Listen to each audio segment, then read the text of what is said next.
Привет, меня зовут Лиза. Добро пожаловать на мой книжный YouTube-канал. В этом влоге мы с вами прогуляемся по заснеженному парку с совершенно потрясающей зимней атмосферой. Затем зайдем на почту и заберем там посылку, которую прислало мне издательство. Мне хочется прожить этот момент вместе с вами, открыть посылку, посмотреть, какие там книги. И потом мы сквозь метель пойдем в Русский музей, в корпус Бенуа. Посмотрим, какие картины, каких русских художников там представлены, потому что я там еще ни разу не была, не гуляла. И если вам интересно, оставайтесь со мной. Устраивайтесь поудобнее, заваривайте себе что-нибудь согревающее и приятного вам просмотра.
Всем привет-привет! Я наконец-то готова показать вам книги, которые мне прислало издательство Альпина.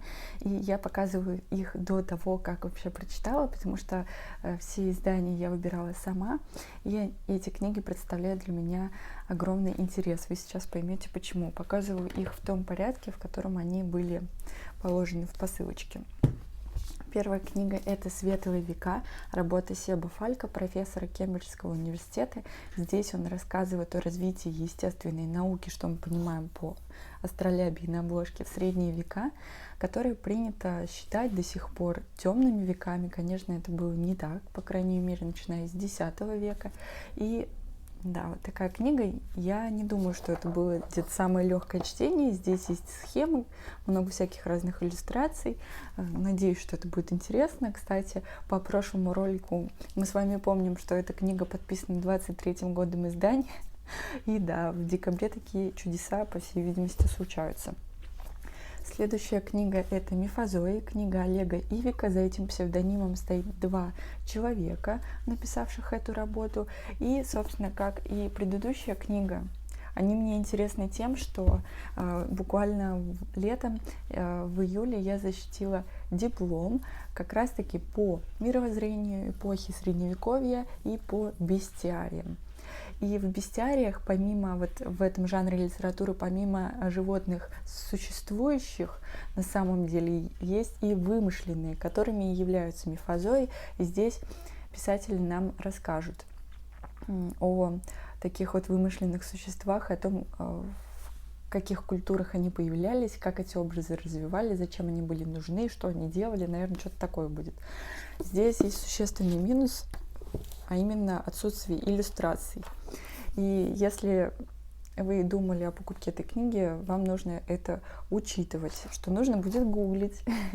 Собственно, я эту книгу увидела в мае, ее анонс сразу захотела купить тогда еще, когда готовилась к защите диплома и писала речь. Очень рада, что эта тема популярна. И интересно не только мне, но и вот широкому кругу читателей, что такие книги вообще издаются. И последняя работа — это «Библия. Что было на самом деле». Книгу написал уже российский профессор Российской академии наук Андрей Десницкий. И в 23 года к своему стыду я поняла, что я вообще не читала Библию, мало что там понимаю, не разбираюсь в персонале, хотя фрагментарно мы ее изучали и на истории средних веков в университете. Я читала что-то при написании своей вот исследовательской работы, но тем не менее не разбираюсь. А между прочим, искусство, живопись вплоть до 20 века и наших дней, оно строится на библейских сюжетах. Чтобы его успешно читать, что-то понимать, нужно в Библии разбираться. И такой вывод я для себя сделала, поэтому решила начать с библеистики. Здесь, это тоже такая научно-популярная работа, здесь около 300 страниц. И Андрей Десницкий ведет повествование на полемике, с одной стороны, фундаменталистов или людей православных, которые принимают все, что в Библии написано, за истину, за факты неопровержимые. И с другой стороны, скептиков или сторонников научного познания, которые относятся к Библии как к историческому источнику, она действительно таковым и является, и поэтому неминуемо задают вопросы и критически к ней относятся, подвергают критике, скажем так. И вот на этой полемике Андрей Десницкий нам про Ветхий Завет и про его исследования рассказывает, то есть про Новый Завет здесь ничего не указывается. Пишите в комментарии, на какую из этих книг вам в первую очередь хотелось бы увидеть отзыв. Я уже начала немножечко вот эту книгу читать. Одну главу из 5 прочитала, пока идет нормально.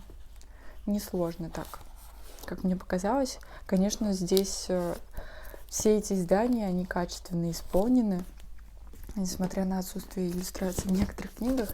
Но да, Альпина в этом плане прям радует. Я не читала у них прозу, но вот нонфикшн продолжаю читать. Сейчас я буду собираться в Русский музей, а именно в корпус Бенуа, в котором я не была. Там представлена русская живопись конца 19-го, начала 20 века.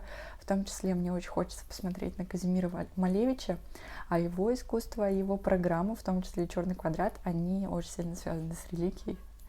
Опять же, Так что надеюсь, вам будет интересно отправиться в музей вместе со мной. У нас целый день снегопад, а в Москве вроде как ливень, наоборот. Пишите, какая у вас погода.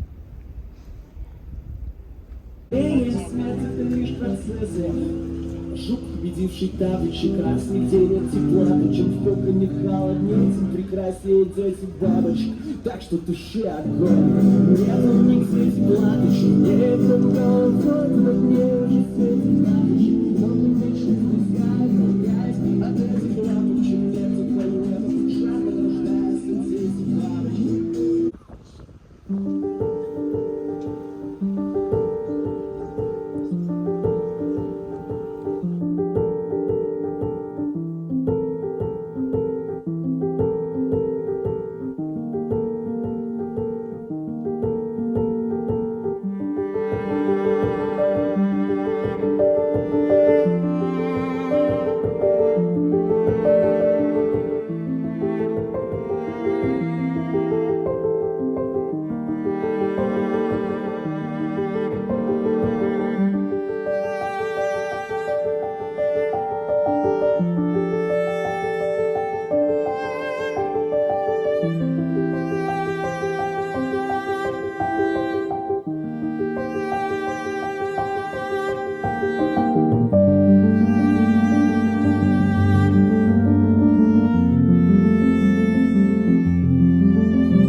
Спасибо всем, кто досмотрел это видео до конца. Вы лучшие. Надеюсь, что оно вам понравилось. И пишите в комментарии, если вы хотите увидеть влогмасы, потому что я бы, в принципе, хотела их поснимать. Всем пока-пока.